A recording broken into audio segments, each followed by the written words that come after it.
Hi everyone.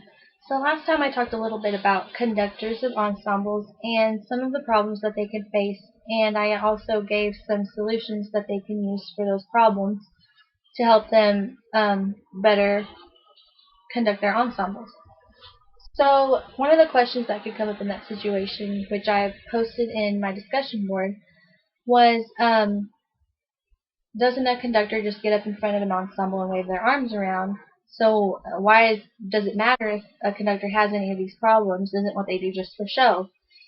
And I don't totally disagree with that question, but I think that assuming that that is all that a conductor does is false.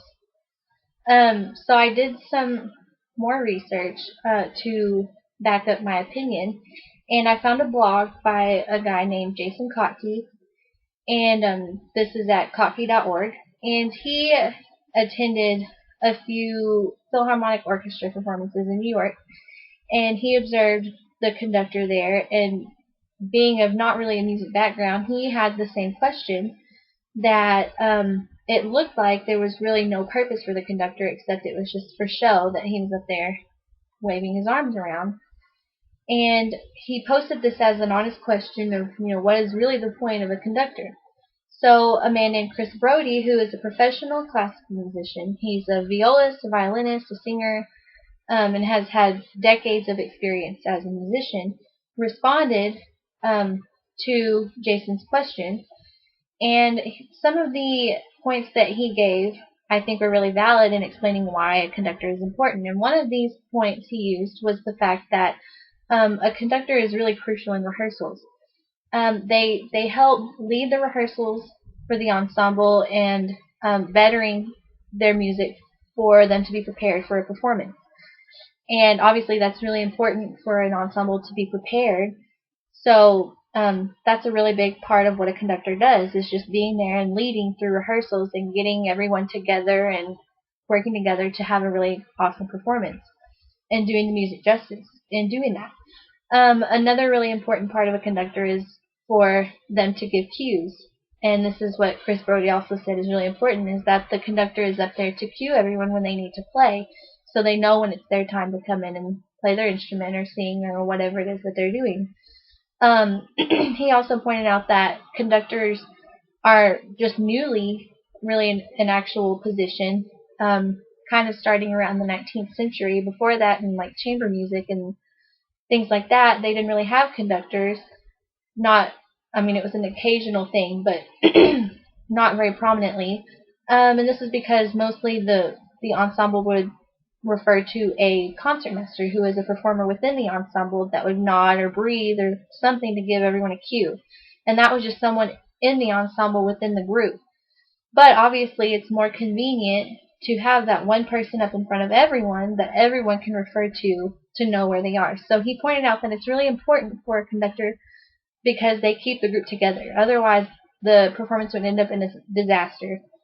So they also elicit certain responses from the ensemble, which I also said in my speech that within certain gestures, the ensemble mimics them to have a certain sound, different dynamics or articulations.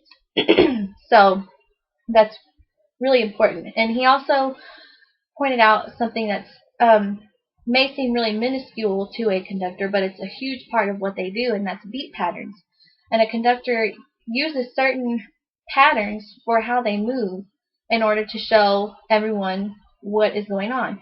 In a 3/4 pattern time signature, there's 3 beats in a measure, and there's an actual pattern 1, 2, 3. And depending on where the conductor's hand is in this pattern shows the ensemble where they are within the music. So that's really important for everyone to know how to stay together. Um, I also looked up a research article from the Frontiers in Psychology journal, and they did a study with 285 college students. Some of them were music majors and some were not. And they watched 16 musical performance recordings using 4 different conductors in different sets of the performances. The same exact music, just 4 different conductors. And some of the conductors used very expressive gestures, very large, and some used the complete opposite. So there was a huge contrast in the conducting style and the size of their gestures. And they evaluated the sound of the ensemble depending on which conductor they had. And it was actually shown through the evaluations from these students of these performances. There was a huge, significantly different sound to the ensemble who had a larger gesture and expressiveness from the conductor. So the conductor who was really being involved with the ensemble made a completely different sound in the music, and it was a good sound. They actually had higher, they loved that music than what they heard from the conductor who was not as expressive. So that, like I said in my speech, that's also because the musicians mimic the conductor and they respond to what he is showing them in real time. So this just kind of shows through research and actual experiments that it is really important what a conductor does, and it actually creates completely different sounds in the music. So hopefully that clears that up and shows that a conductor is really crucial to be the leader of an ensemble. So thank you.